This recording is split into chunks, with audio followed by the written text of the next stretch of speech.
Song, Absent from Thee, by John Wilmot, Earl of Rochester. There are two halves to the poem, a kind of before and after.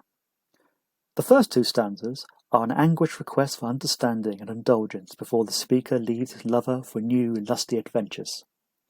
He freely acknowledges his infidelity, but claims that he is powerless to overcome sexual temptation.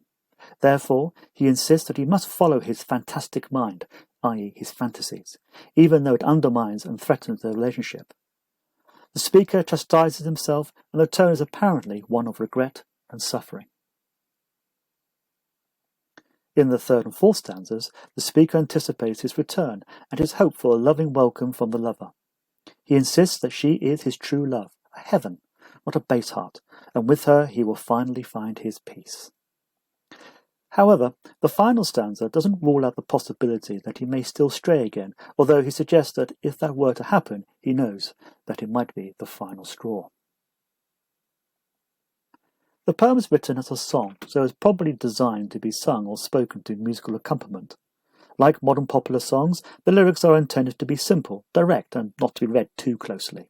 In other words, Absent from Thee is a little frivolous and not to be taken too seriously. However, Rochester was a clever and witty man who was recognised in his own time as being a fine satirist. Marvell was one admirer. Consequently, the speaker's lament provokes a range of responses. The reader could take it as a sincere explanation, even apology, for his misbehaviour, and extend some sympathy to the speaker who is struggling with self-control.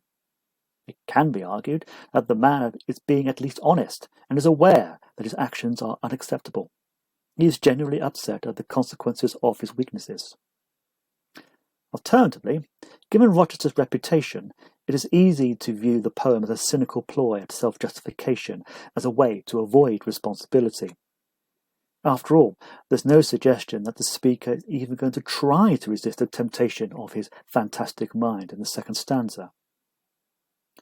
The sexual innuendo of returning to the lover's bosom, where he will expire, a euphemism for orgasm, also casts some doubt on the sincerity of his remorse. The reference to once more wandering indicates that the speaker is doomed to repeat the pattern of his philandering.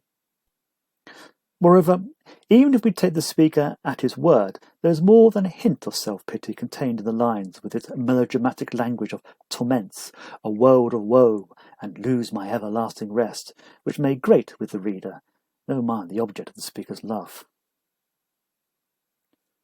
Once more, the female subject is silent, and it is the male voice which dominates. The picture of the relationship being painted is very one-sided. The fifth line even implies that if the lover doesn't let the speaker go, that she will be doing him a disservice. The focus is very much on the speaker's pain, his agony at leaving his love, and his guilt over his faithfulness. There is no description of her hurt. There is also the casual assumption that the lover will willingly await the speaker's return and accept his behaviour. Ironically, the woman is presented in an idealistic way, typical of much conventional love poetry. She is superior to him, holy even. Indeed, the relationship between her and the speaker has been likened to that of God and a sinner. Well, to err is human, to forgive divine.